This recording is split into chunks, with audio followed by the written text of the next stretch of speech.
y'all doing? I had a Biden moment actually today. So you can tell, you probably see I'm in a new place. Have been, uh, should be okay now. I just turned it off. Should be okay. But actually, let me turn the mic up because it's kind of quiet. Let me know if that's too loud. But I had a Joe Biden moment today. What happened is I what's up, Pearl? How you doing? I have a set of stairs in this place, and so they're like interior stairs, right? So like when you walk in this place, you immediately turn to the right to go up the stairs. And so I was on the like third stair, and I was setting something down because I have like a landing like after the third stair or whatever. And I was setting something down and went to like step back and regain my footing, and I thought there was a stair there, and apparently I overstepped backward and I fell down the stairs. So I fell down the stairs. I like hurt my foot. I don't think it's like broken or anything, but it's like definitely sprained, and it hurts. So like dragging my foot around trying to walk. And, so in pain from that, and also have just done the move, and it's been all weekend of just like cleaning the old place, driving back and forth. I rode the Greyhound bus, which I have a whole story about that. That was definitely an interesting time to get back to Gainesville, which I don't know why I did that. Normally I would just rent a car and do a one way and just go up there. And I was just like, you know what? Let me ride the bus and see how it is. Actually, I know why I did that. It's because I had work to do.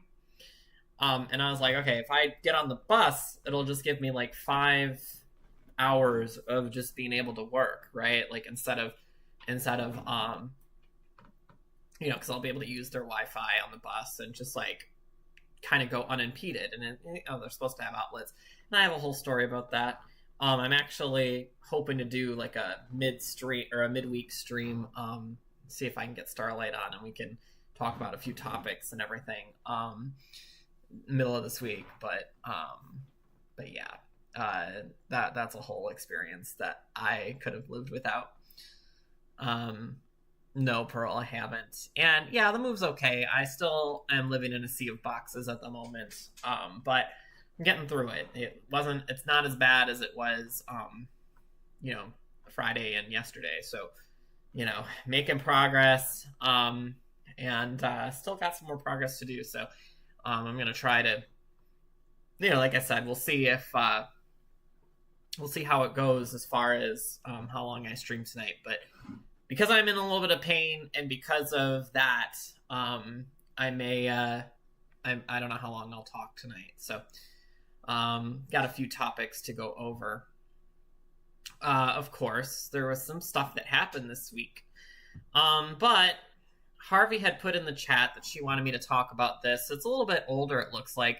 It's a little bit older as far as a story.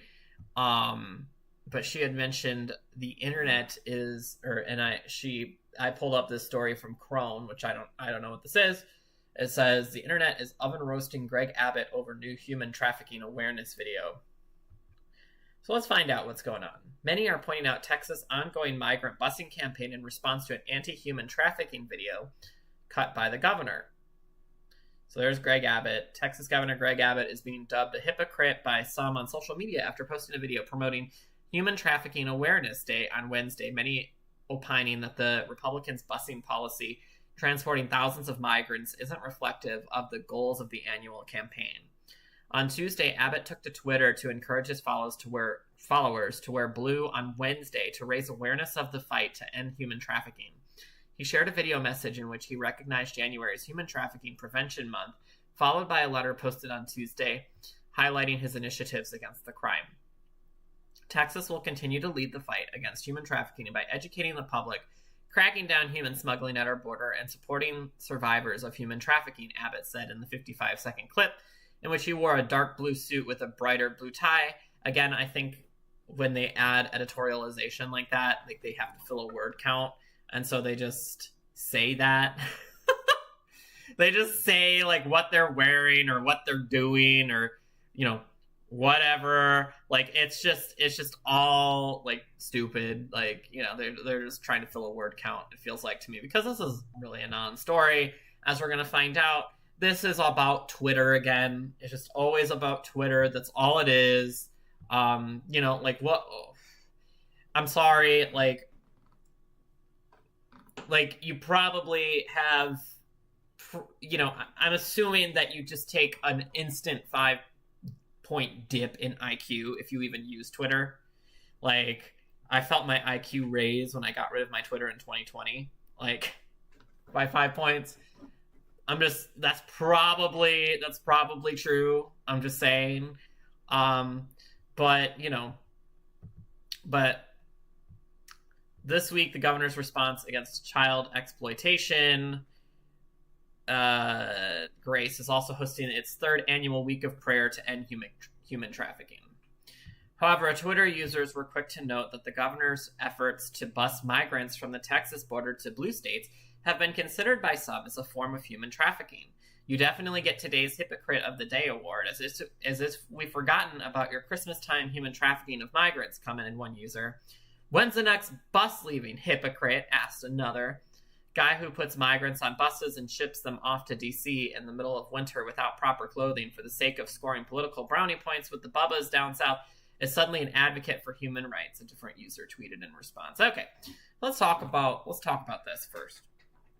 So we've got one form of human trafficking, which, you know, he's standing against, which is effectively forced prostitution, correct? So that is the, you know, the human trafficking that we kind of talk about, you know, where people are either kidnapped or they get into the business, but then they start, you know, they get into the business of prostitution, but then they're basically like pimped out, or, you know, bought for any other reason, right? Like they're just bought as a pawn, you know, for whatever reason, right?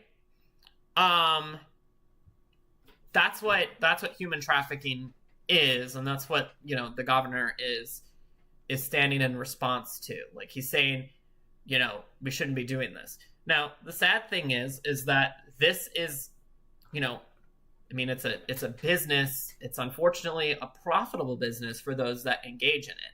You know, we say that, you know, there's a lot of things that are businesses. Crime is a business. Like breaking into houses is a business. Now, is it a legal business? No. But if you break in and steal someone's money and jewels and valuables and all this other stuff, and you are able to sell it, pawn it, whatever, and get money for it, well, then that's a business. Now, again, it's not a legal business. It's not a recognized business. It's not a, you know, but you have to work for it. You know, you're technically the customer of your own business, because, you know, or you hire people to break into the houses for you, essentially, right? So, I mean, I know that that's not like a traditional business, you know, like where you walk in or you start a business in your own home, and, you know, but you know, that's how people eat, essentially, and they do different things. Now, is it an incredibly morally destructive business? Yes, because what you're essentially doing is you're, you know, enslaving someone. You are enslaving another human being for, you know, against their will, right? What's up, Escal? How you doing? Hang on 1 second. I'm on my laptop today. I haven't gotten to set up the computers yet, so I know it's a little bit janky probably, but we should fix that next week. So as long as I have no problems setting up the regular computer, we'll get that fixed next week. So here's the thing. People are going to engage in things that are profitable. And, you know, the thing is that we want to stand against that, you know, and that's kind of what, you know, he's doing as, you know, being a, you know, saying this. Now, here's the thing, again, like, I don't know a governor I don't know not one governor that would be for human trafficking. Like, if your governor is for human trafficking, please let me know so that I don't move to that state. Not that, somebody would probably want me, but, at the same time, I wouldn't want to live in a state where, human trafficking is, encouraged. I'm just saying. I don't know even a country where that's officially recognized as okay. There is, unfortunately, some corrupt countries and governments out there that would recognize that as okay and even encourage it, behind the scenes. But I don't know a government that would say, please go enslave people and, sell them and, rent them out effectively and, make money for it. Like, again, maybe there is, I'm just not aware of it, and I wouldn't want to live in that country. That being said, that is, the human trafficking that he's being talked about are people that sign off and they sign off and say, yeah, we'll go, to X place, and they go. And here's the thing, like, it's funny. Oh, you don't even send them with warm clothing. Okay, well, they didn't come with that. Right? Like, they didn't come with, like, what do you want them to do? Like, do you just expect them all to live in South Texas? They came up from wherever they're coming up from, Central and South America, with the clothes they had on their backs and maybe a suitcase or two. And sometimes with large families. Like, if you get off the plane, in Canada or Alaska, they're not going to give you a winter coat for free. Like, you're going to have to go and buy one. Or, otherwise, they're not going to be like, oh, you didn't come here. Now, granted, you're doing that, what they're going to say, willingly, but so are the migrants. Like, the migrants got to where they're going, right? They got to America. That's where they're going. And so that kind of a point is not even a point. It's just saying, like, it's just, again, it's a gotcha thing. And, you're saying you got rid of Twitter in 2017. Yeah, I mean, it's like, it's just, you can't have a discussion on there because people just want gotcha moments. They just want, those clips like that. Again, people were praising Elon Musk for taking over it and whatever. And I'm just like, it's still a garbage platform. It's worse than garbage because at least garbage you throw out. This is a toxin, essentially. This is like a poison to society. Twitter is a poison to society, which is, why I would not use it, for marketing or anything like that. And, the proof that it's a poison to society is right in the fact that we have these people, these journalists, as they call themselves, that are doing, like, entire stories on basically what people say on Twitter. So it is a lazy cash grab, and this company, I've never heard of it. What's it called? Chron, CHRON.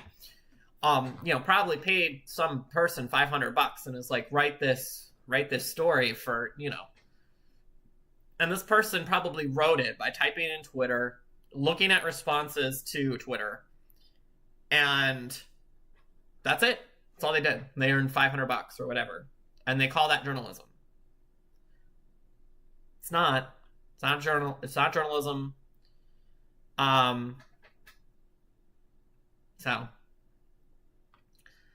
But I don't know what that would mean, though, Cal. So, like, how would you put more heat on them? In reference, like, the only thing you could really do is you can say, hey, don't treat your people like that. But then it's like, well, what's your follow up? Because unfortunately, corruption exists, and humans are corrupt to a degree. And this is why I'm a libertarian. Some guy came in last week and was like, oh, you're just for, slave wages and, or corporate slavism and stuff. I don't remember exactly what he said, but, he came in saying the usual lines. And the thing is that, what do you think the government is? Do you think the government isn't corrupt? Like, do you think that, and I'm not talking about, Democrats or Republicans, but like anybody that gets into office, again, they know things that you do not know. They know things that they cannot tell you. They can't even discuss the nature of the things they can't tell you. That's why it's called top secret information. And these are things that are discussed in the news. Oh, this top secret information was leaked. These top secret, this is the whole Trump indictment thing, right? Just about documents and, information that you're not allowed to know because, you're not cool enough, essentially. The government doesn't trust its people with this information. But yet they are able to, again, devote all kinds of money, all kinds of resources. They're able to tell a select group of people, what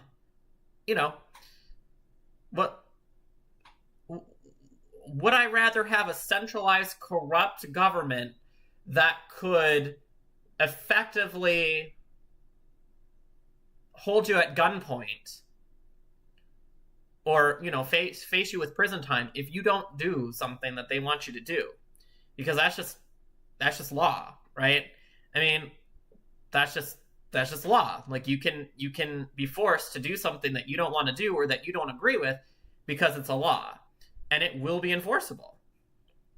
So would you rather have that, or would you rather have companies that can't force you to do anything but can, ask for your business and want your business? And that's not to say that corrupt companies don't exist. I mean, look at the pharmacy industries, right? But that is saying that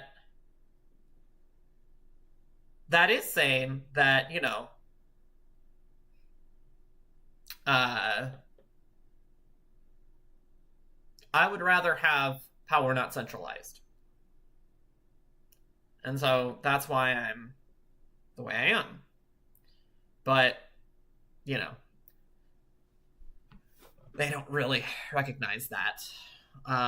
So, anyway, the thing that I would say is I have actually criticized this, type of stunt before, because it is a stunt. Like, what he's doing is he's sending the migrants, and Ron DeSantis did this, and I think another governor did this as well. Oh, Doug Ducey from Arizona.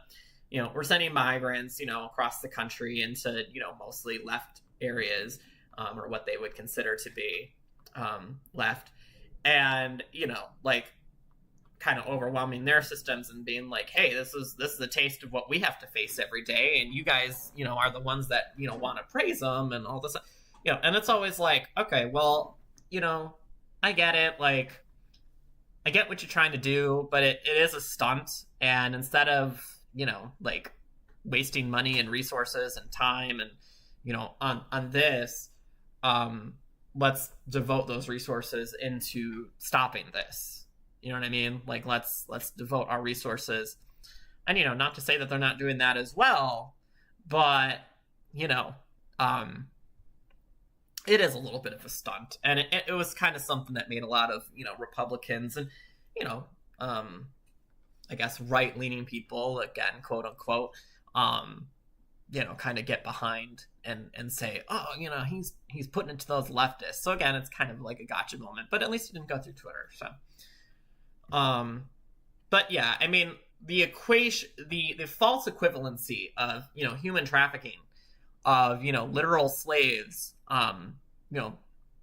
being forced to do things sexually and otherwise, for a profit, pales in comparison to putting migrants that traveled and made a very, unsafe journey from, thousands of miles coming up from Central America, on an air-conditioned bus. There's no comparison there. So, it's a ridiculous assertion. Again, Twitter will rot your mind. And if you continue to use it, you will lose IQ points every day. So just letting you all know that that's where I stand on that. And yeah. All right, let's move on. So there was something that happened in Russia this weekend, and Mog kind of opened with something about, like, I thought we were winning, but then Putin, hit us upside the face. And this was kind of like a general, from what I understand, a general in Putin's, a base close to the Ukrainian front, turned his soldiers around briefly to start marching on Moscow, and then ended up turning back, and now they're going through, I don't know if you want to call it negotiations or what, but let's kind of read this a little bit. A mutiny by Russia's Wagner group of mercenaries appears to have ended with the leader recalling his troops, but the uprising may have done irreparable damage to the image of President Vladimir Putin at home and abroad, analysts say. Okay, again, that's just going to be propaganda. We're going to talk about propaganda a little bit here in a moment. And that's going to be the thrust of the kind of the rest of the show. I'm not going to pronounce this correctly, but I will try. Yevgeny Prigozhin, the head of the shadowy private army that has played an outsized role in the fighting in Ukraine, claimed on Saturday to be in control of Russia's military headquarters in the city of Rostov-on-Don, a key installation the Kremlin has used as a base for its offensive operations in Ukraine.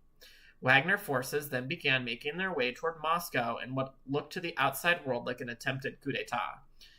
Within hours, however, Prigozhin, a former close confidant of Putin, who had accused Russia's military leadership of attacking and killing his soldiers, said he had commanded his forces to return to their bases.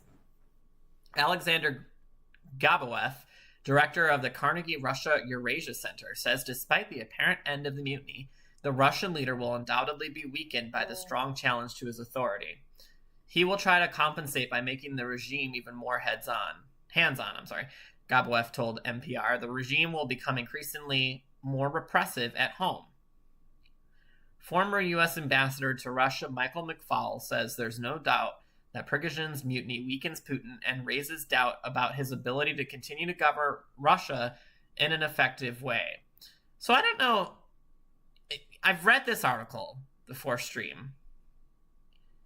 I don't know what that means. Right? Like, what they're saying, it weakened Putin. But, like, Putin has a, and I don't know, the polls could be rigged, but Putin has an extremely high approval rate within Russia.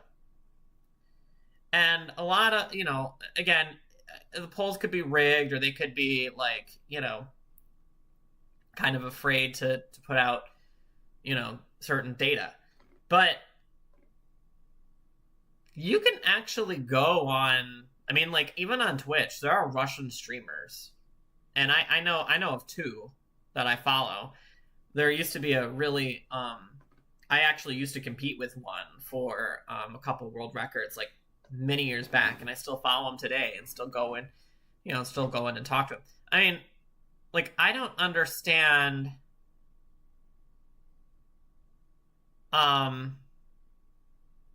why it would damage him. If anything, like, the guy just turned his soldiers about face. Like, what, did he have second thoughts? Like, as this article is going to kind of discuss, like, you can't just say, like, oh yeah, let's put it behind us, let bygones be bygones. Like, that kind of, even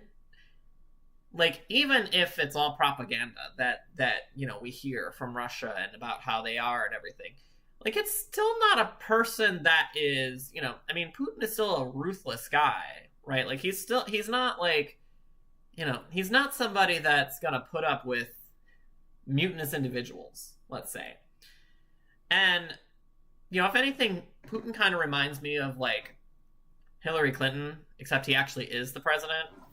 And, like, kind of like, oh, man, don't fall down those stairs. It's really, really, be a shame if somebody shot you in the back of the head and you fell down the stairs and died. Like, it'd be a shame.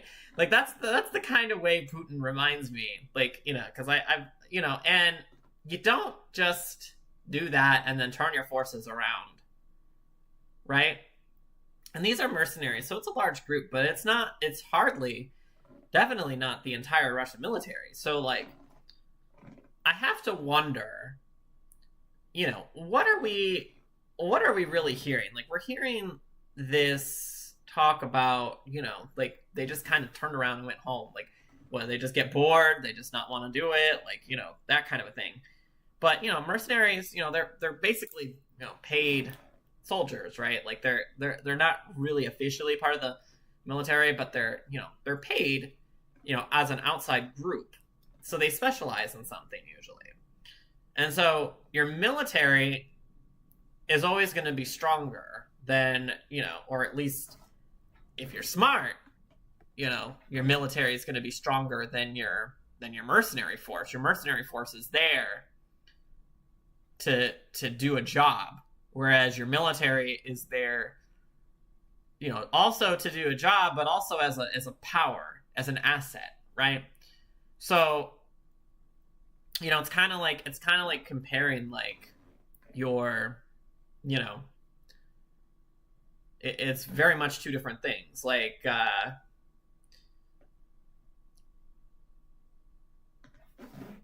it's a tool versus your being, kind of, right? That kind of a thing. Like that, Vladimir Putin.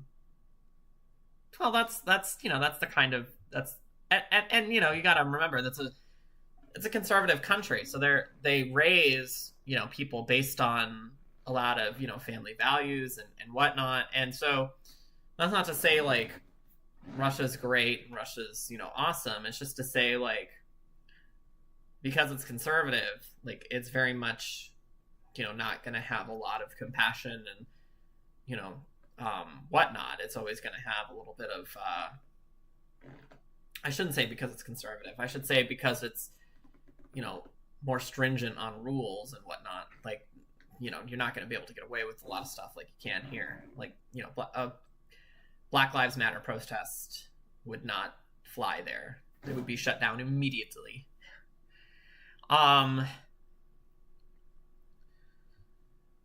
U.S. officials knew a rift was possible. Okay, whatever. Like, they're just saying, yeah, we knew all the time. The whole time, we knew that was going to happen. Yep. Okay. And then what they're kind of saying is a march for justice to Moscow that saw mercenaries make their way, who ordered the forces to turn their columns around and go in the opposite direction back to a field camp as planned. And what appeared to be part of a deal, Kremlin spokesman Dmitry Peskov said the criminal case against Prigozhin and his fellow mutineers would be dropped and that the Wagner boss himself will go to Belarus. Wagner troops who did not participate in the uprising will sign contracts with Russia's Ministry of Defense. So effectively, again, that's a deal that happened, right? So they signed a deal behind the scenes. They're probably, the official plan is to pardon those troops that joined, and then the troops that didn't participate, they're effectively going to be absorbed by the military.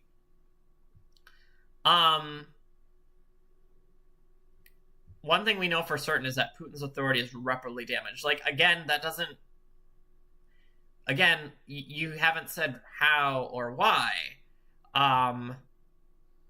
It's sort of like a Wizard of Oz moment where it turns out that the people who have the guns are not willing to use them to prop up your authority. He says, okay, again, these are mercenaries. These are people you hire.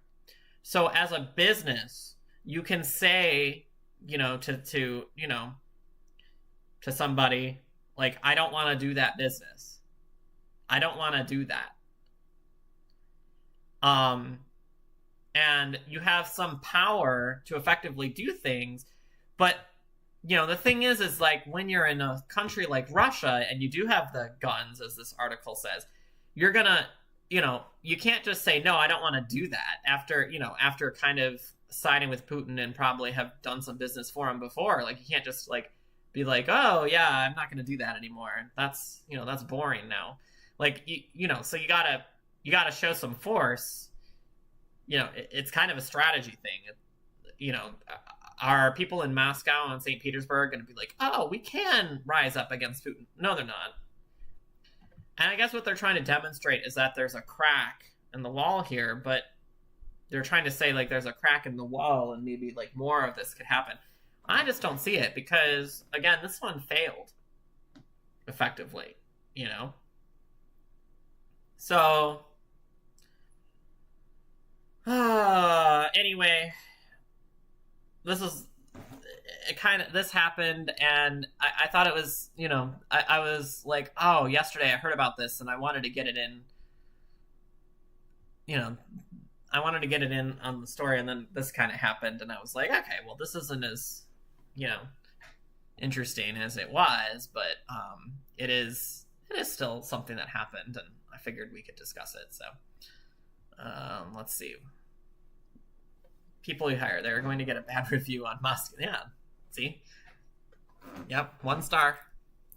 Seems like whoever wrote this or believes this wants to be very optimistic, but that might not be the case. Well, it is by NPR, and so I don't know if you're familiar with our national, you know, public radio. That's what it stands for. But basically, it is a somewhat state arm controlled media outlet where, you know, it's just kind of directed to say what they want you to think. Like it's a propaganda wing. Actually, most of our stories today are from NPR, and it's to have the larger discussion on propaganda. And the thing about it is that they always write what they want the side of, like, they didn't support Trump, but they always write what they want people to believe. So the reason that they wrote this effectively is because right now the narrative is like Russia's evil and you have to hate Russia, and, you know, they're just invading these poor innocent Ukrainians for no reason. You know, they have no claim to the land, and, you know, you need to, you know, don't look any further into what they're doing. Just support us and hate Russia and hate Putin because Putin is bad, and Putin, you know, needs to, you know, that's the thing. You know, that's the end of the story. It isn't a success or failure thing. The fact that it happened under Putin's iron fist is why they said it will weaken him. But what I would say is that, if anything,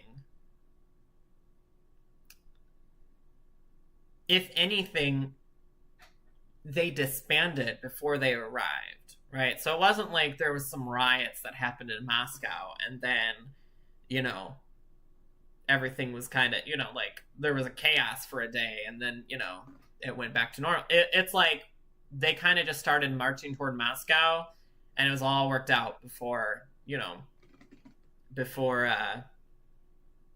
anything happened.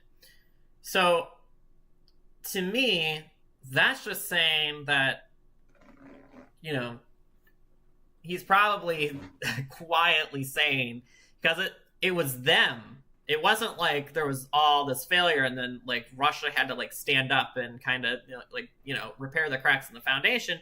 It was like, it was more like, you better not do this. Like he was like, you know, to me, it sounds more like he was saying, you better not do this, or, you know, we're gonna, you know, come for you, but we're willing to give you this or that. We're willing to give you a pardon if you kind of, you know, take it, you know, again, better look over your shoulder kind of a thing.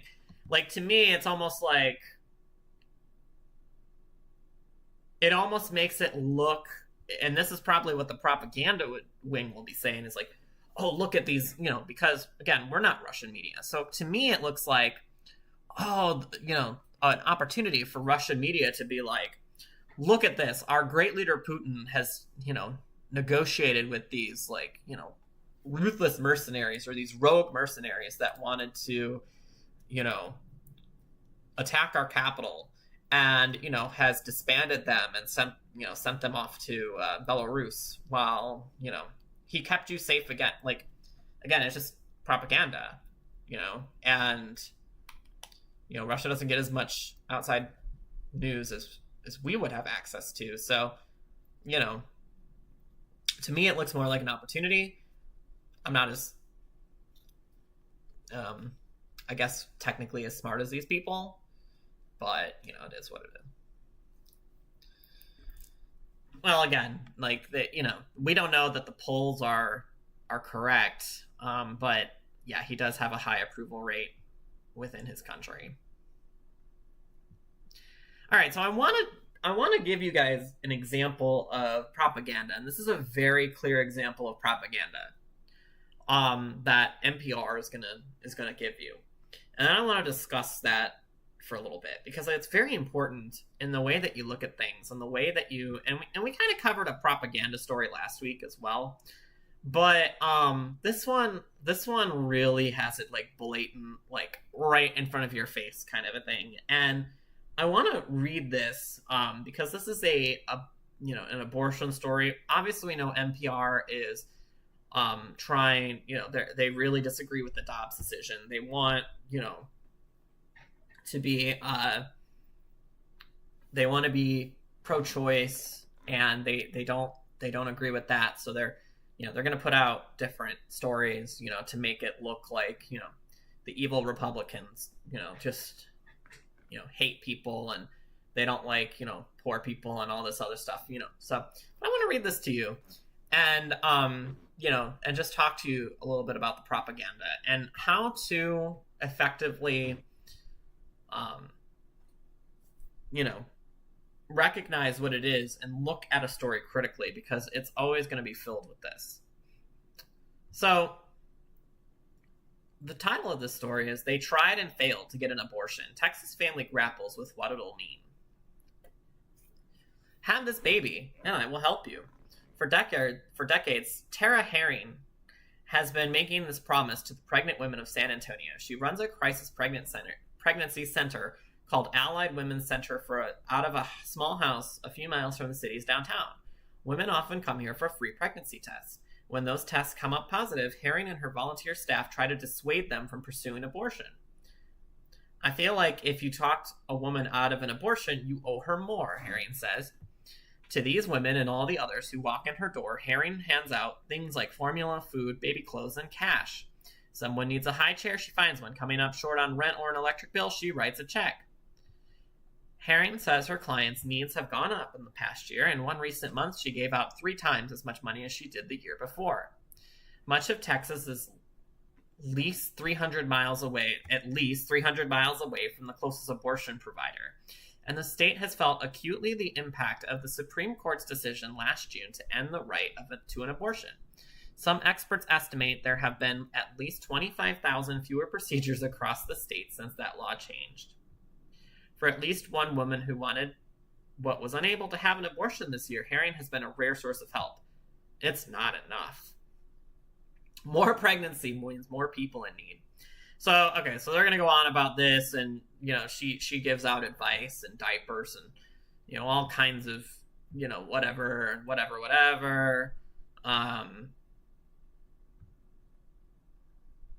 So here's where the propaganda starts. The woman on the other end of that call, Anna, has been a regular recipient of help in the last few months. She and her husband, Tony, did not want to use their full names for this story. They worry about the impact it could have on their family. They met Herring in the midst of a crisis several months ago when they tried and failed to terminate a pregnancy. Anna and Tony lived 40 minutes outside of San Antonio, in a small town of just a few thousand people.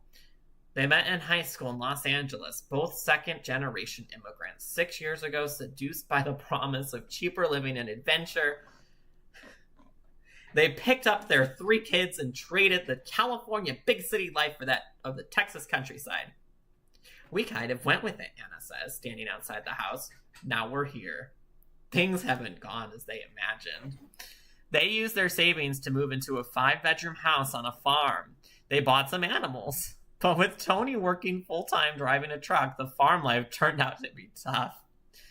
You see movies or TV shows about people living in farms and how easy it is, says Tony, gazing out over their new, now empty plot of land. Please.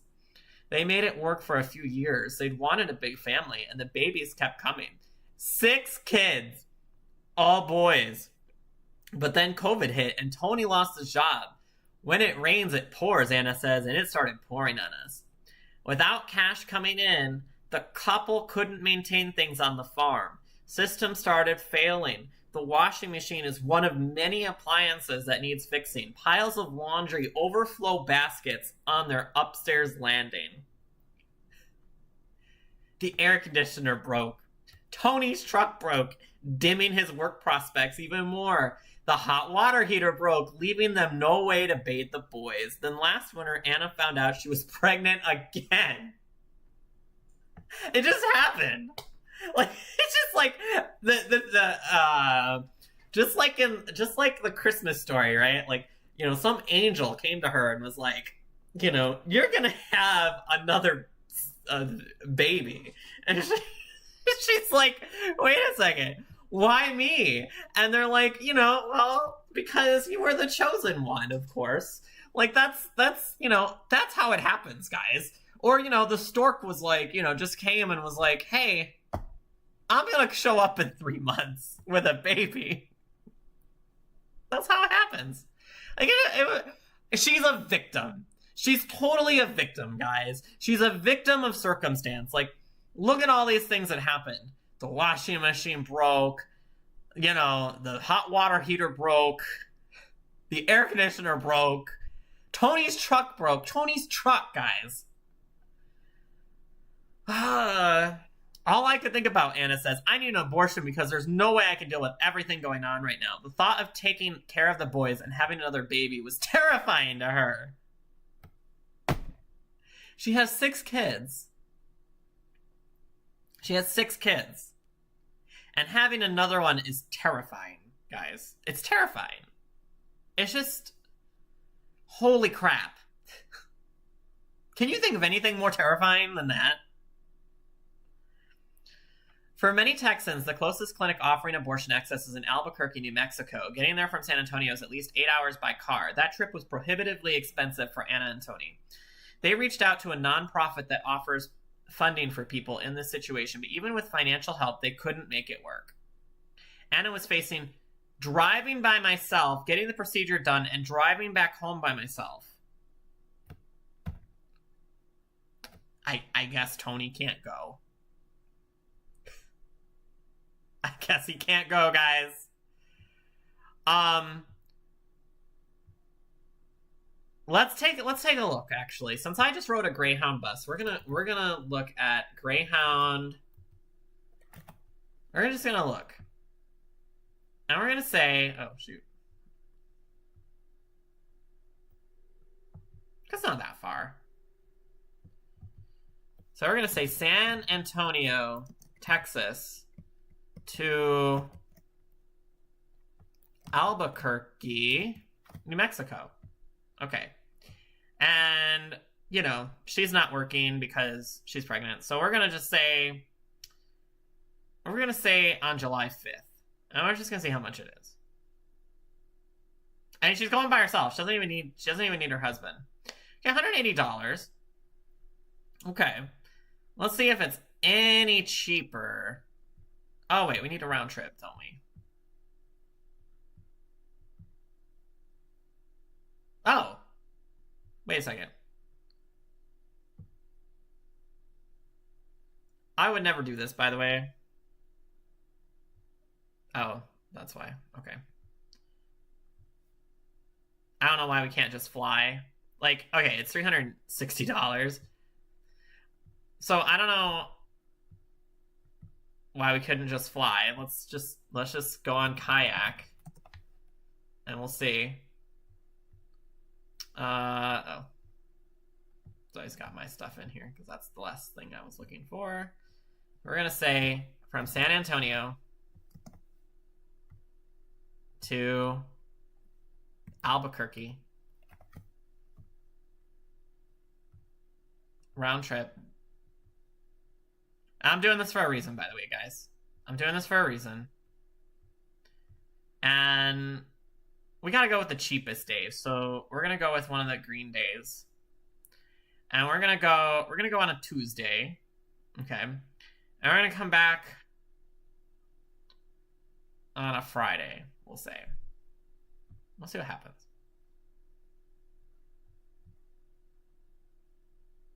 Let's see what happens.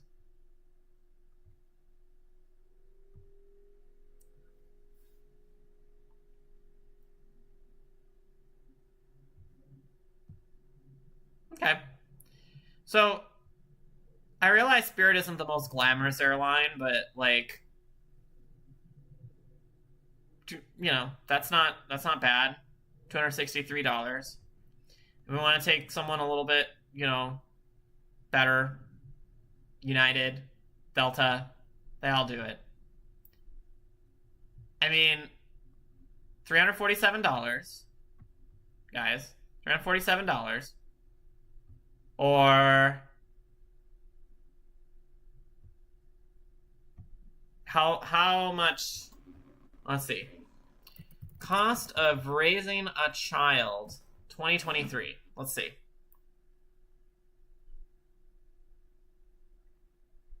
$30,000 a year.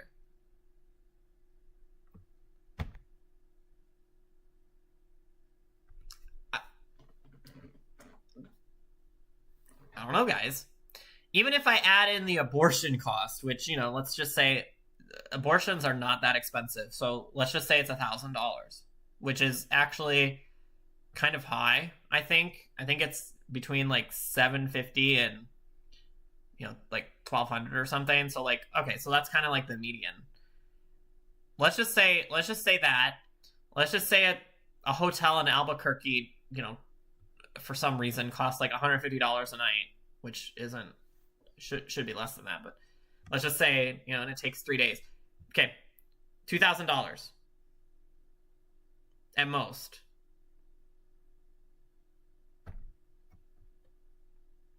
Like, you can probably borrow that if you want an abortion that badly. And not only that, but like, especially in today's society, like, you can use like GoFundMe and all this other stuff. Now, I'm not saying this to dunk on this woman. I mean, whatever, that's her. Again, even I'm also pro-choice, so I don't think she should have to do that. I don't think she should have to, go out of the state to get an abortion. I don't. I think that it should be nearby for her. But the big expenses here are not the travel, it's the actual abortion, right? The actual abortion is more than half that cost. So, you have to think about things like in terms of why did they use this person? And the reason that they use this person to push their propaganda is because this is the person that they don't want to talk about when it comes to who mainly gets abortions, right? They do not want to talk about the single woman that, is kind of, doesn't respect herself, and a guy doesn't respect women or relationships, and decides to impregnate her. And she is just, she's being promiscuous. He is, being a guy that's horny and has no discipline. And that is who is getting abortions. Like, that is about 90% of abortions. This is what they want to go with as a victim narrative. They want to go with this woman, there's no, through no fault of her own, she has decided, she doesn't want this baby. And as a result, she doesn't want this baby because, she's just a victim of circumstance. And because of that, she did everything right. She moved to Texas. Like, she moved to Texas just like a lot of people from California are doing. And that's what the Republicans always say. Like, it's just better over, in another state. And, they moved to Texas and, and then she's a victim of COVID because, of course, like we all had to wear masks, and because we just make up numbers and say that because people weren't wearing masks in Texas, they were just dying all over the place. Like, people were falling dead in the streets because people weren't wearing masks. Because Greg Abbott's evil and decided to not have a mask mandate for 2 or 3 years, and because of that, of course, he lost his job because not because companies wanted to stay open, but because companies were forced by the government to we're not going to mention that. We're not going to mention that. We're just going to say because of COVID, because what else would you do? You'd stay home all the time. And because of that, and because of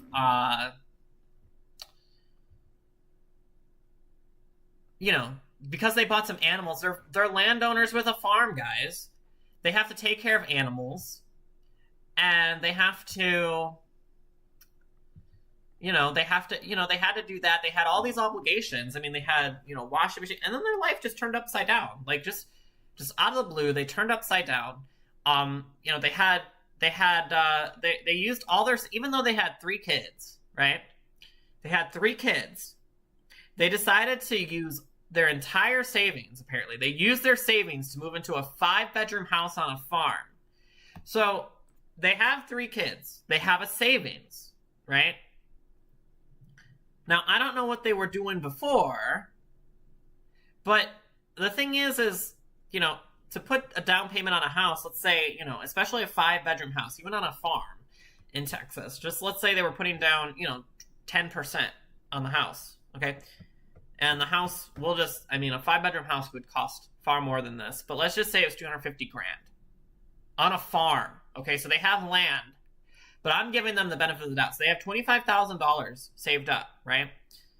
And they just decide to move to Texas, plus their moving expenses, because they have 3 kids. It's not like it costs nothing to move, okay? They had 3 kids at the time. So, if we just round that off to like $30,000, they decided to take that $30,000 and buy a house, and then not have any liquid assets after that, or at least not enough to survive. And they probably had to survive off of COVID funds. So, like, if we think about this,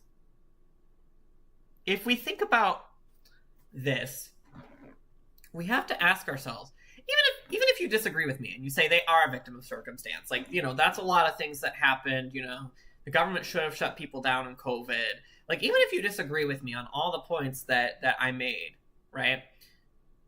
You cannot disagree with me on the fact that this is not the typical person that gets an abortion. The typical person that gets an abortion is, again, a young woman that is single, that has nothing, really usually to lose by doing that. And they're afraid of either having another kid or whatnot. I mean, this is, like I said, 90% of them are single women. And so they didn't give you the, this is, Cindy, who's 26 and, went to a club, and she was already a mother, and she said, I can't have 2 kids. So she went to the abortion clinic, and that, they didn't give you that story, which is, definitely statistically more than this story. And so, I just want you guys to critically think. Like, when you are reading a story with these, like, sad undertones and just, painting one side as, like, just evil and the other side as, like, great. You have to always pay attention to the details, first of all. And then you have to look at what I would call the rule, not the exception. So, again, you may find that these people are, very deserving of an abortion. And again, I'm pro-choice, so I don't think they should have, trouble finding that. But you may look at this and say, like, these people are victims and they need to be, this is why we should have abortion, legal or whatever. But we have to operate on sets of rules. Mog, this is what I was going to talk about. This is how I was going to answer your question. Because last week, and we're about to get into the pride stories, and so, I think this is a good transition. Last week you had said, that you grew up with a person that was, trans, and most of the people that, they put on mom's dress or they put on dad's, suit or whatever, and they all of a sudden thought they were part of the opposite gender. You had mentioned last week that there was someone, I had said, most of them are going to grow out of it. Most of them do not actually believe this. Most of them, again, they're kids. Kids are stupid. Kids don't, they say all kinds of things and they don't necessarily have a reason to say them. And the stupidity continues, I would say until you're probably 25. But, even if we just kind of go lower than that and say 18, you are stupid. And that's not an insult. It's just saying, you don't have the experience. You don't have life experience of things happening to you. So when, you will have something new happen to you, or you'll have somebody that will, kind of swindle you, or you'll have somebody that, is, doesn't have your best interest in mind, and they'll be able to convince you of something, right, that you would otherwise not go with. And again, that's just from life experience. That is not from an insulting, you're stupid and you should get smart, stupid. That's not an insult. That's just saying, you just don't know. And I would say that again about, at least until you're an adult, but that's precisely why kids are, being targeted, is because they know this. They know that kids are incredibly impressionable. And they know that kids deal with a lot of world problems that we deal with, every day in the world. But to them, it is their entire world, So, we go to work every day and we're kind of forced to work with an annoying coworker, or we're forced to work with an annoying, people that may not, that we won't get along with, and that we won't, have, the best opinion of. But we, most of us, we may want to punch a coworker in the face secretly, but we're not going to do that, obviously. We're going to, work things out, and we're going to try to avoid conflict, for instance, at work. But when you go to school, there are, things that happen, insubordination and, minor assaults and stuff like that happen all the time in schools, because, again, kids don't know any better. They think, if they have a disagreement, that they're supposed to fight it out. That, their dad might have said, oh, you have to only punch for self-defense, but, hey, they insulted mom, and so I needed to punch them because, that's self-defense. These kids don't know rules like that. And we don't send, 11-year-olds that are, getting in fights like that to jail, unless, they, murdered someone, or, incredibly, injured someone, really really badly. And, it's kind of deemed so bad that they needed to go to a juvenile detention center or whatever. But we don't really do that. We don't really send, kids to jail for the rest of their life for decisions that they make as a kid. But we do, however, expect them to make decisions before puberty that would entirely alter the outset of their life. And so what we do is we have hormone, treatments and therapies and whatnot. And they always, again, it's so weird because it's designed by the same companies that, have to put in side effects and put in million side effects on each of their commercials. And they usually stick them all in at the end, all these antidepressants and, different, skin care treatments and all this, and they all have side effects, but they just insist to you that these hormones have no side effects, that they're just puberty blockers, that they just delay puberty. And nothing bad is going to happen. Nothing bad is ever going to happen to these kids when they delay these, puberty blockers and these treatments and everything else. I find that incredibly difficult to believe. I don't know how you find it. And so now I set all that up to say to you that we have to rule by rule, not by exception. And so the child, or I don't know if it was a classmate that you knew, or if it was, somebody that you knew that, after you were an adult and you watched them grow up and they were struggling with that. I'm not exactly sure, who that person was to you. And I'm sure that they took a lot of heat in school, and I'm sure that they, were very undeserving of that.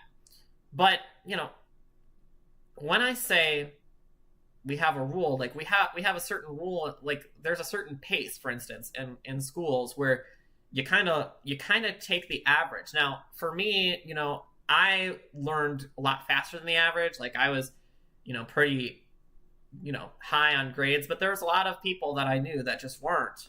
And, they were, slower to learn. And, so the school curriculum is designed with an average, which is a very valid criticism of schools, right? That has been around forever, is that they have a curriculum, they have to go at a certain pace, and they have to then provide a test, and they can't just say, to a class of 25 students, well, Jimmy over here, scored poorly on the test, so we have to stop and go over the curriculum from last week and really make sure that Jimmy gets it, because, they test and they move on, and they move on, and they usually base the information they're about to teach you based on what you just learned.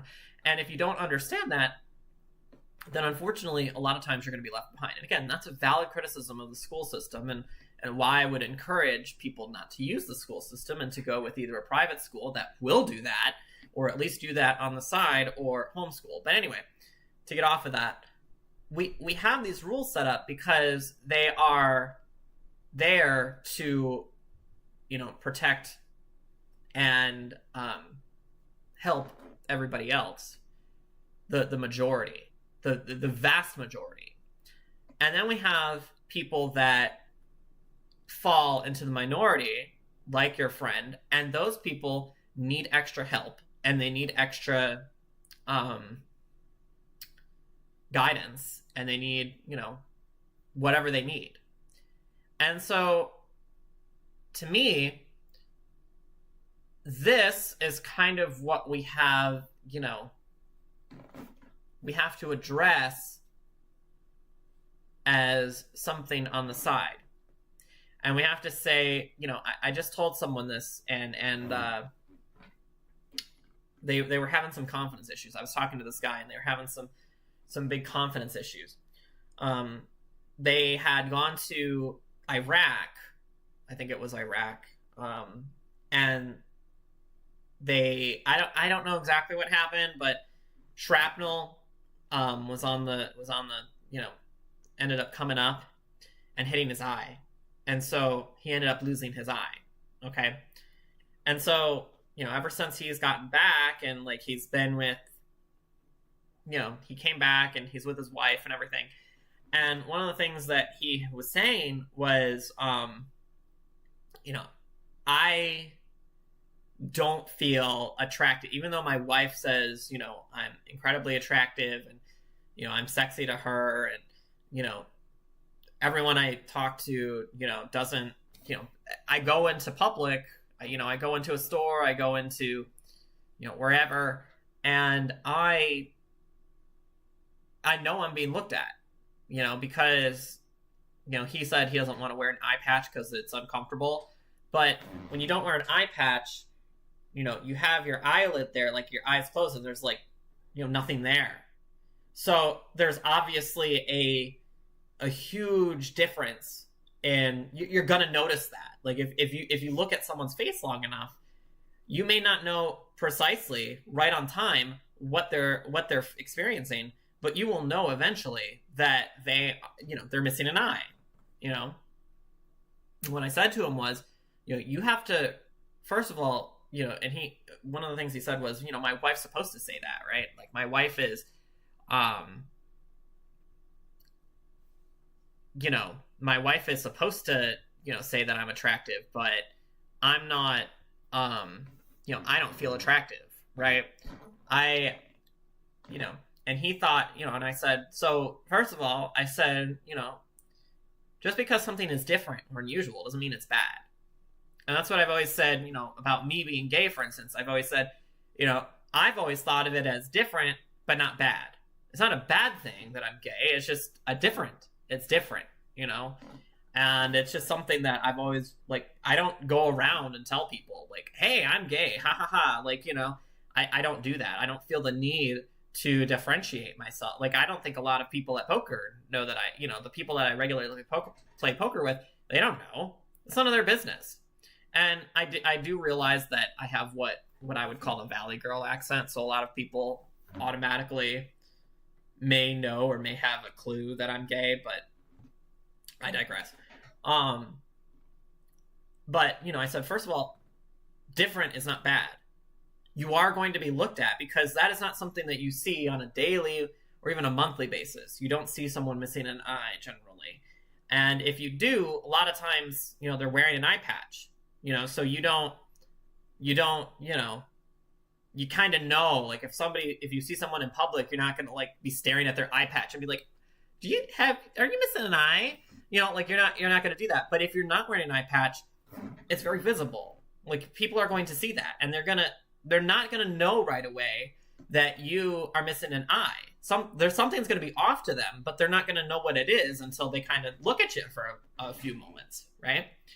And I said, so first of all, you are going to get stares, and that's okay. They're not staring at you because they want to be rude or because they want to be, mean. And I said, and granted, it's a bit unfair to you. Unfortunately, it is a bit unfair that you have to deal with that, but it is, something that you're going to have to deal with. And when you're meeting people, you can choose a few different routes to go. You can tell them the story. If you feel comfortable doing that, you're okay with that. And if you're not, if it's still, something that you're working out and dealing with on an emotional level, or you just don't feel comfortable sharing it, then, you have to remind yourself things are going to be different, but it doesn't mean that it's bad. It just means that they're going to notice, right? And so, I've been talking to that guy a little bit, and he's, he has to build his confidence back essentially. But that's a thing that we kind of have stopped doing because we want to normalize things. We want to say that things are normal rather than they're just different. They're just, I have never felt the need to normalize being gay. That is not something I've ever felt needed to be done. I've never felt the need to, normalize somebody that's transgender and you're just supposed to, but a lot of times they talk about this and they say, well, we just need to normalize it and say that, if you see it in public that you're supposed to date them and you're not supposed to, if you bring it up or whatever. Well, I'm kind of at the point where, the vegan joke where it's how do you know someone's a vegan? Because they're going to tell you, that's kind of the joke for vegans. I feel like that's even more true with trans people because it's if you were trans, why not just be the opposite gender? Just do that. I wouldn't want people I don't know. I'm not a trans person, obviously, but I would not want people to know that, here's what I would think. I would think that's a part of my life that I left behind.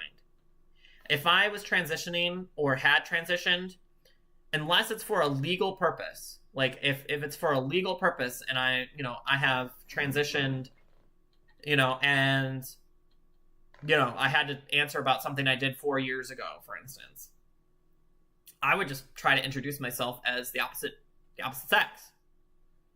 And I would not want people to, say, oh, you're trans, because that means I'm not really what I'm trying to say I am. Right? And yet nobody, well, I'm not going to say nobody. But there's not very many people in the movement today that think that. They always want to say that they're trans. They always want to come out and say, and I get that there's, people that are activists that are going to do that, on a level of, but this is like most of them, I would say, because this is who the media celebrates. A pregnant man, like that man, like, if it was just some regular man with like, that happened to have a stomach like that, would never have gotten on the cover of Glamour magazine and said, oh, is this person pregnant? Like, that would have never happened. Like, why are you trying to normalize that? You don't need to normalize it. Like, if you are comfortable in it, you would just say, yeah, it's different, but that happened.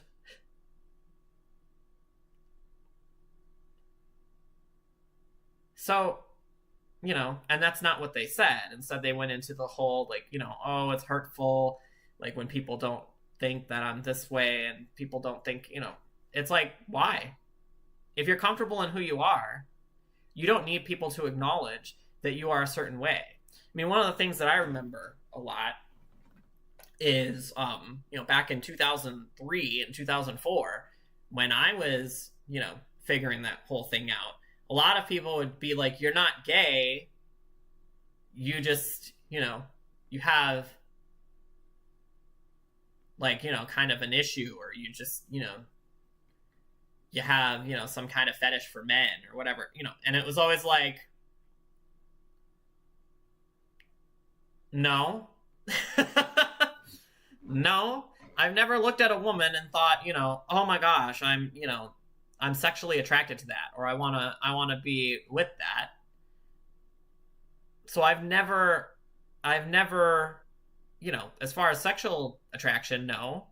And I'm attracted to a lot of the characteristics, personality-wise, of men far more than I'm attracted to women.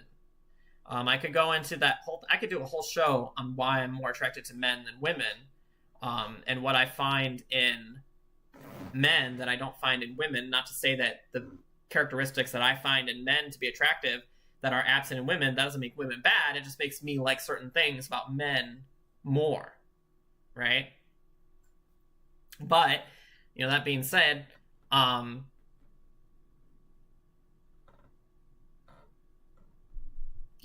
it is what it is. And people are probably going to take that clip out of context and be like, oh, Caster just said he, likes women or men more than, women. Well, that's not how I meant it. I meant attracted on an attraction level, like, on a I want to be with you kind of level. I haven't found that, and I haven't found what I found in men in a woman yet. That's not to say that I never would. Again, I would, if I woke up tomorrow and said, wow, I really found that woman attractive, and, hey, whatever, it hasn't happened yet. If it happens one day, I'll let you know, but it hasn't happened. So that is my spiel on that. And again, we have to govern by rules, not exceptions. And so exceptions need to be sought out, or anomalies, if you want to call them that. They need to be sought out, and they need to be cared for, which, the schools try to do in certain cases. Obviously, a lot of schools will have like a special education room where people that are, need more help with, certain classwork and certain schoolwork will get that. But I don't think we should be relying on a school system and people that, are not necessarily elected, and or, even if they were elected, people that are appointed or, just hired to influence your kids. And so, again, if you can't do the whole, like, you're not going to take your kids out of public school, if you can't do that, I get it, but then I would strongly encourage you to, definitely be with the, in the school's business as much as you can, and making sure that you are that person that is, constantly, just being the annoying parent that's talked about in the staff faculty room. Because the thing is like, who cares if you're that parent? Like, you are concerned about your kid.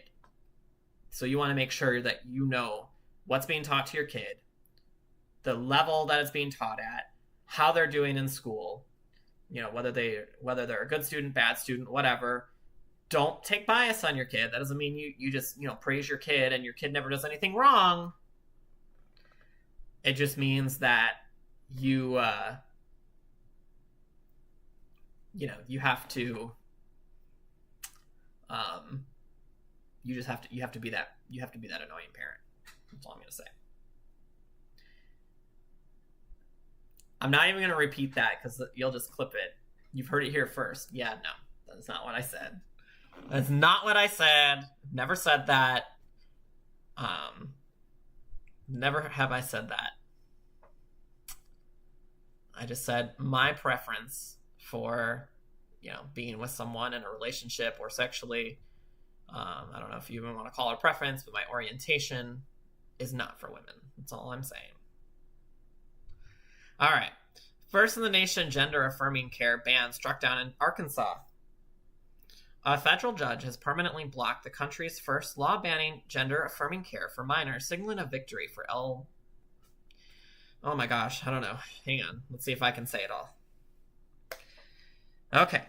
We've got LGBTQ, F3 escape, tab caps lock, alt GR, control 0, +, page down, page up, delete, insert, pause, break, scroll lock, print screen, system request, =, P, O, N, ampersand, question mark, backslash, open parenthesis, end parenthesis.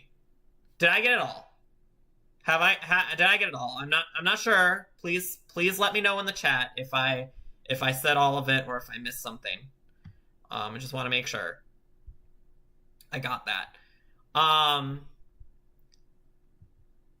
Okay. The ruling by U.S. District Judge James Moody Jr. Hey, what's up, Copa? How you doing? On Tuesday says the state of Arkansas violated several sections of the U.S. Constitution when it banned all gender-affirming treatments for people under 18. The 80-page ruling says depriving trans minors of treatments they don't exist, like hormone therapy, would cause them irreparable harm, and that delaying care until adulthood would force teens to go through changes inconsistent with their gender identity. The verdict comes after an 8-day trial in December where several of the state's witnesses admitted they didn't have experience treating transgender teens. They don't exist, and offered no evidence to dispute decades of scientific research. Rather than protecting children or safeguarding medical ethics, the evidence showed that the prohibited medical care improves the mental health and well-being of patients, and that, by prohibiting it, the state undermined the interests it claims to be advancing. The ruling reads, the testimony of well-credentialed experts, doctors who provide gender-affirming medical care in Arkansas, and families that rely on that care directly refutes any claim by the state that the act advances an interest in protecting children. Wow. So you guys, here's the thing. I have this great law, okay? I have this great law, and here's what I'm going to do. I'm going to, here's my idea for this law. I'm going to ban tobacco products. Here's one little thing that I have a problem with. The tobacco industry is refuting my claim. They're saying that, I'm saying that I want to protect people from, the harms of tobacco. And I want to protect people so that they don't get lung cancer and spend all their money. And so I just want to ban it. I just want to get rid of it. Okay? And they just keep saying that I'm wrong. Like they're the ones saying it, guys. I don't get it. Why would they say that? Why would they say that my claims that tobacco is bad for you is not true? Can you guys think of any reason that a gender-affirming doctor, gender-affirming care-providing doctors, can you think of any reason that they would be the experts in saying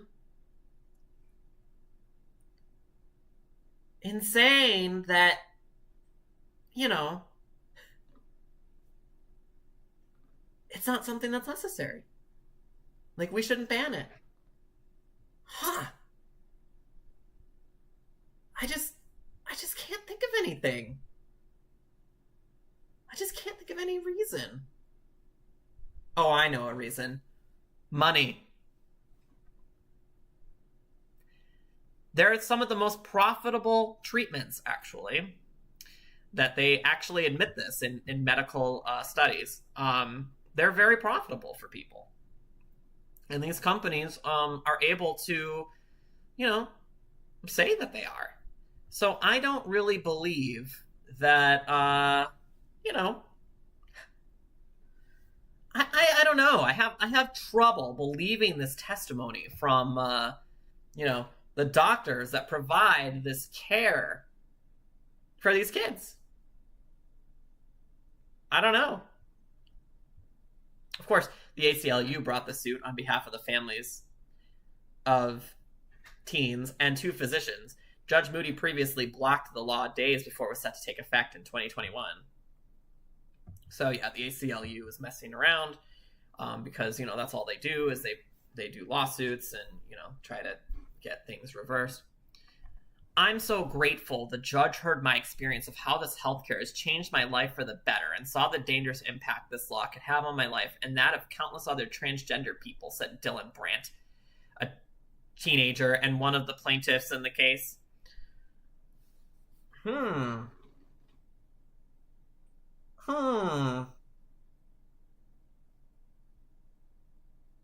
just have a question here.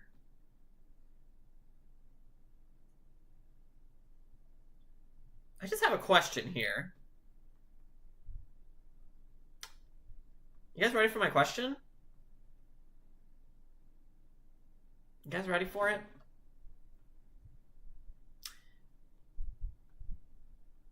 A teenager is saying this.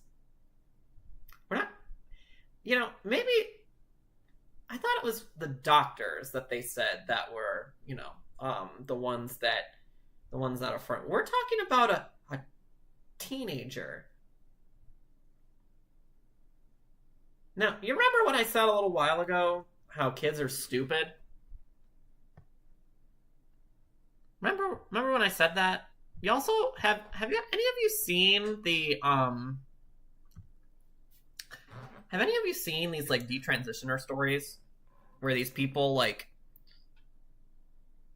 have altered their appearance and their hormones and like everything for like ever, and they said, I'm actually not this person. Like they're actually a lot of them, and they're growing. Like these stories are like growing, and a lot of it has to do with I was encouraged by schools and doctors and all this other stuff to do this, and I was a kid and I did it, and I regret it. But, you know, those same doctors will turn around and say that those people are the exceptions, they don't matter. You know, they will become the people that dismiss their testimony after it no longer says what they said they want to say. And, you know, I don't know. I don't find, we're going to see this in a second here. Let's actually start looking at this story. As far as a law goes, you know, striking down a law and, you know, the ruling itself or whatever. Again, I'm not one for changing anything through legislation. So I don't think the story here is really about, you know, I mean, obviously this story is about the legislation, but, you know, the way that we reverse that is through, you know, I mean, you can agree or disagree with the law. I guess I'm slightly on the side of agreeing with the law, but, again, I'm not somebody that, really supports going through laws to change these things. But, there are unfortunately, kids that are receiving these treatments, and these parents that think they're being progressive and, want to change things, are generally out of their minds for doing this to their kids. But, again, you need to change it through the culture. You don't change it through laws. So I'm slightly on the side of the law, and it's really like a 55-45 kind of thing. I could hear an argument against it just because, again, I don't think it should be happening, but I don't agree with changing things through laws. But these are the kind of people that you're dealing with, and this story is so funny. It's funny, but it's also like just ridiculous. So here's the title of the story. U.S. Starbucks workers joined in a week-long strike over stores not allowing pride decor. More than 3,000 Starbucks employees in over 150 locations nationwide are expected to go on strike over the next week after the union accused the coffee giant of not allowing dozens of stores to decorate for Pride Month. Starbucks denies the allegations and says it's made no change in its policy allowing Pride Month decorations. Workers from the company's flagship roastery in Seattle will kick off the strike on Friday. They will also be picketing in front of the cafe to block deliveries. It's not enough that you just go on strike. You have to stand in front of the cafe to block deliveries, because we have to make sure that we destroy the business. That's what we have to do. Starbucks Workers United, a union representing about 8,000 of the company's workers, said more stores will be joining over the next several days in cities including Chicago, Philadelphia, and San Antonio, and was considered the longest and biggest strike in the union's history. Organizers anticipate that some stores will be temporarily forced to close in response to walkouts, but Starbucks said the company will be offering employees who are not participating in the strike to sign up for additional shifts to ensure operations continue to run. So it's kind of funny. Starbucks was just kind of like, okay, go ahead and go on strike. Like, we're just gonna give your coworkers like more hours. But here's the other thing: is like, you let these people in to work for you, and you're just kind of like, yeah, I can go on strike. It's fine. Like, you know what I mean? Like, it's like, yeah, we'll see you next week. I also note this, that, you haven't heard anything, at least to my knowledge, and if I'm wrong, please correct me and send me a story through my Discord. But if I'm wrong here, Starbucks Workers United, okay. Yeah. Correct me if I'm wrong, but I haven't seen, I guess, what has been so effective of people not working at, like, or, obviously there's this big boycott of, like, Target and a big boycott of Bud Light. Now, I'm not participating in it because, A, I don't like Target, so I would never go there anyway, and B, I don't like beer at all, so I don't know if you want to say I'm participating or not participating in it, because I would never buy anything from either of those companies. So, whatever on that. But, I just noticed that there's no opposite reaction to that. Like, there is not a giant, like, oh, Starbucks, has lost, like, 20% of its market share because they've not allowed people to do Pride Month or whatever. Like, that hasn't happened. I mean, maybe that's the route you take, instead of, wearing pink wigs and, blocking deliveries, which are paid people. When you block those deliveries, they're people from, like, a trucking company that are just paid to do that, and so they are forced with this, like, weird, like, drive through you and complete their job, or, not, and, have to report to their boss. And, like, this is the route that they've chosen to go, right? This is the route they've chosen to go. Instead of just saying, hey, why not just anybody that works at Starbucks disagrees with this, we're going to encourage you to quit, and we're going to encourage you, or we're going to encourage the public not to actually visit Starbucks anymore. Like, because this would have been a really easy one, I feel like this would have been a really easy win for them to be like, if you're, like, because right now, if you are seen, like, as a conservative or even adjacent to a conservative, like, if you're seen at a barbecue or something with a Bud Light right now, like, you are the laughing stock. That's kind of how it is. And it's like, nobody's buying their beer, and they're kind of hoping that leftoids will, like, make up the difference at this point. They're like, oh, well, it's okay because, the leftoids, will support us. But the leftoids don't do that. Like, they don't have any buying power for the most part, right? So this is the whole thing, is like, the leftoids aren't using the power of, a boycott to affect Starbucks. Because, like, coffee is incredibly easy to get. Like, there's all kinds of coffee shops, especially local ones, and a lot of times they're better than Starbucks.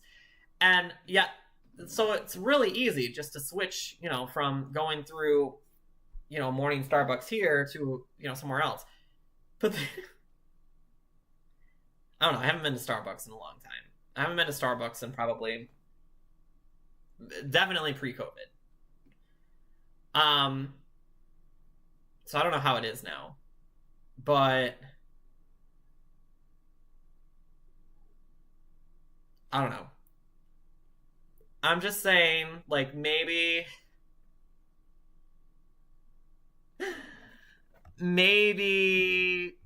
change a little bit, like, your strategy, instead of making a bunch of, crazy pink-haired freaks, like, the face of your boycott or the face of your strike, and then you just say, okay, we're going to do it this week, and then starting in July, because that's what next week is, we're just going to go back to work. Like, I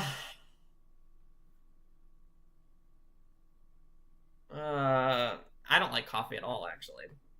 So, I don't know. I wish I did, because then I wouldn't drink soda, and, so I wish I did drink coffee, but I don't.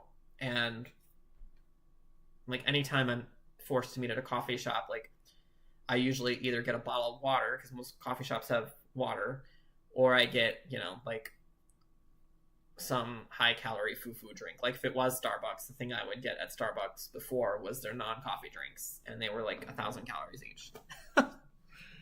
So... All right, last thing is Mog wanted to go over this. Mom says her son's teacher refused to open a snack in his lunchbox because she deemed it unhealthy.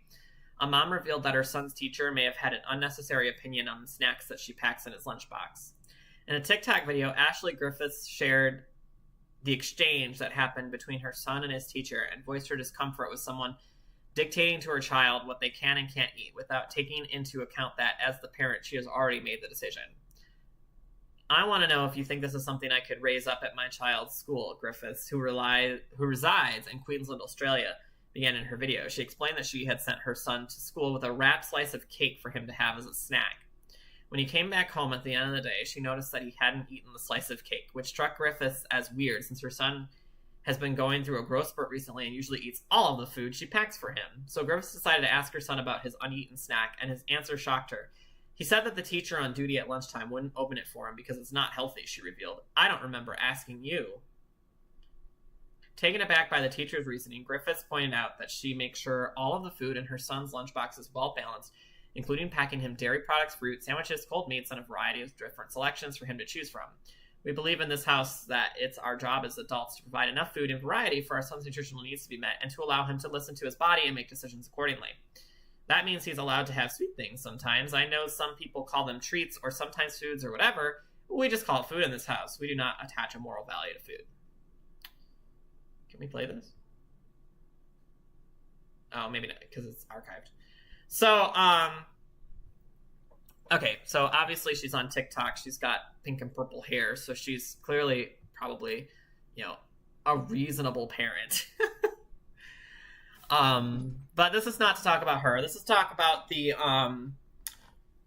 about what her son experienced in the school. First of all, this is not surprising in Australia, because Australia is, and it was kind of revealed during COVID, but Australia is very totalitarian, actually. If you don't agree with their government, like, they're just going to kind of mandate that you do, kind of a thing. Like, they were obviously horrible during COVID, if y'all remember that. They were one of the, like, they had curfews on all people. Like, they were one of the it was like South Australia that, and I don't remember which province, probably Queensland, actually, where, like, one person tested positive for COVID and was, like, a firefighter or something. And, like, they closed down everything and said you can't even, like, go outside to exercise. Like, you can't even do that. Like, you can go outside, like, you couldn't even go outside. Like, you had to stay in your house. Like, this is how bad Australia was and is. And they like pride themselves on being progressive. They're kind of like competing with Canada at this point. Like, Canada is one of those countries that's like, like, pride is now mandatory in schools, for instance. So, like, it's part of the curriculum. You just have to live with it. You have to go with it. And that's it. Like, you just have to, you don't have an opinion. And if you do, you're probably like a child rapist and a murderer, and you should die, and whatever. I wish I could say I was exaggerating, but I'm not exaggerating by much when it comes to how authoritarian Canada has become. And so, yeah, I would also, like, be with the parent on this one. I'd be like, yeah, the parent definitely needs to be, like, watching this a little bit more and making sure that, like, her kids are, like, obviously the teacher shouldn't be saying, like, oh, you can't have this, like, it's just not healthy for you. Like, and then, like, if you can, like, my thing is, if you can say that to the kid, why can't you call the parent and be like, hey, by the way, I just to let you know, I don't think that's what the teacher did, but admitting that after hearing about the way her sons refused him a snack, she became annoyed at the response. Who doesn't know her family and barely know. Now, my thing is I would probably just, go to the school if I was concerned about it. But the other thing, I wouldn't post about it on TikTok, which is, like I said, Twitter is now second place for, like, the most evil company and the most, like, evil, like, now it has a new contender, which is TikTok, and TikTok is even worse than Twitter. So, I can only give Twitter the silver medal at this point. But I'm just saying, like, my thing here is, yeah, you should definitely not have to worry whether you hey, Wesker, what's up? I don't know if you can go to prison, but you can. It's definitely an offense. I don't know, though. You might have to go to a prison too. So I'm not actually sure. But that's a good question to look up. But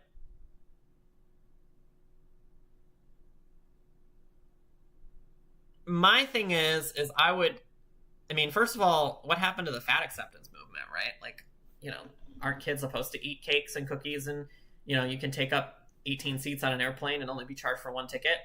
Like, aren't you supposed to be able to do that? But oh, did they? Yeah, it might be. I don't know if it's provincial or if it's like if it's like a federal law in Canada. I don't know the answer, so it'd be interesting to find out.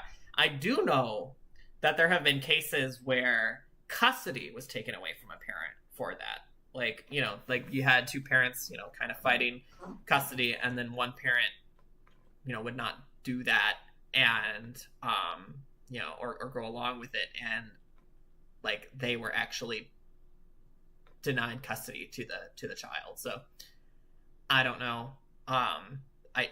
I'm not. It's not much of a stretch to say that they'd be arrested and sent to prison. Like, it's, if it has not happened or if it has happened, I don't know, but I do know that they're taking away custody for things like that. But when it comes to this kid's food, what I would say is, yeah, I mean, school shouldn't be dictating, you know, especially, I don't know this lady, and it's very possible that, like, you know, there's a side that the teacher had as well, and, you know, obviously it's a kid, so, like, let's just say the kid has saved his, like, you know, he brought him to school and he put, like, all his desserts in his desk, for instance, and then, like, took them all out, and, you know, like, maybe his mom gave him a dessert every day, and he had, like, 5 slices of cake, and, you know, he had already eaten, like, 3, and the teacher was like, hey, you know, thinking the mom only packed cake or something. I mean, like, that could have happened. I don't know. Like, all we know is her side of the story, and, you know, we know nothing from the teacher. So if there was a little bit more explanation on exactly what happened, it you know, I could look at it a little differently and just say, like, you know, okay, I understand why the teacher did what they did. That being said, again, this is a, you know, a public school thing. I mean, this is something that, you know, you should be involved with your kids. This teacher should have definitely called, you know, mom right away if there was some kind of a concern, and said, hey, by the way, you're packing, you know, too many sweets for your kids, or we don't allow cake, you know, or whatever. Like, you can't just, you know, I'm not saying immediately, but, you know, she obviously had a few hours to call this, you know, to call this parent and say, I took, you know, your son's piece of cake from him, and, well, she didn't actually take it. She sent it home with him.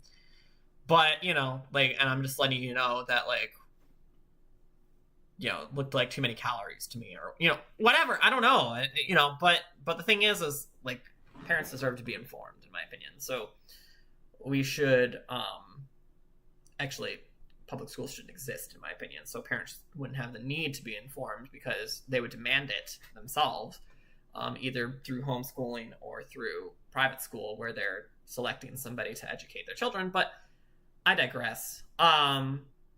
You know, but if we do have public schools, then you definitely, as the parent, need to be informed, and you definitely need to have, you know, when we talk about, you know, we're not talking about, oh, you know, he was talking, you know, he passed a note in class, or he's talking a little too loud. I mean, we're talking about, like, you stopped him from eating something, kind of a thing. So why? You know, let's find out why. And, you know, that's an unusual thing, I feel like. You know, that's an unusual thing to do, is to stop a child from eating something. So if it's something unusual like that, then you should be informing the parents of why it happened. So, yeah, I mean, I don't think the teacher should have done that. I think the teacher should mind her business. But again, we don't have the teacher's side of the story, so it's very possible, like, the kid had, like, you know, cookies and candies and cake, and she just happened to, you know, be like, okay, you've had enough cookies, you know, like, you're not gonna eat that piece of cake. It's possible. I'm just saying. So anyway, that's it for the show. As Mog kind of introduced at the beginning, my service is down at the moment. I have to pay a subscription fee, and it went down, I think, like, either over the weekend or pretty recently. So I just have to pay it, and then it will be back online to submit anonymous questions. I will be back on my computer next week, as long as I set it up and everything's working. Be back on my regular computer, and, you know, have all my features available again. But unfortunately today I'm on my laptop, so that's why we kind of have this, like, weird format. and hopefully the setup will be great. But yeah, I'm still living in a sea of boxes, haven't unpacked everything, so I don't even know where some of the computer accessories are, you guys. Thank you so much for being here. I appreciate everybody. And it was good to see y'all. I'll be back. Hopefully I'm back midweek. I'd like to do either a Tuesday or Wednesday night stream, probably Wednesday, because I think Tuesday I have something to do. But and hopefully I can get Starlight on here and we can, have a discussion about some of the topics, because I actually invited him on tonight, but he was doing other things, so I wasn't, he wasn't able to attend.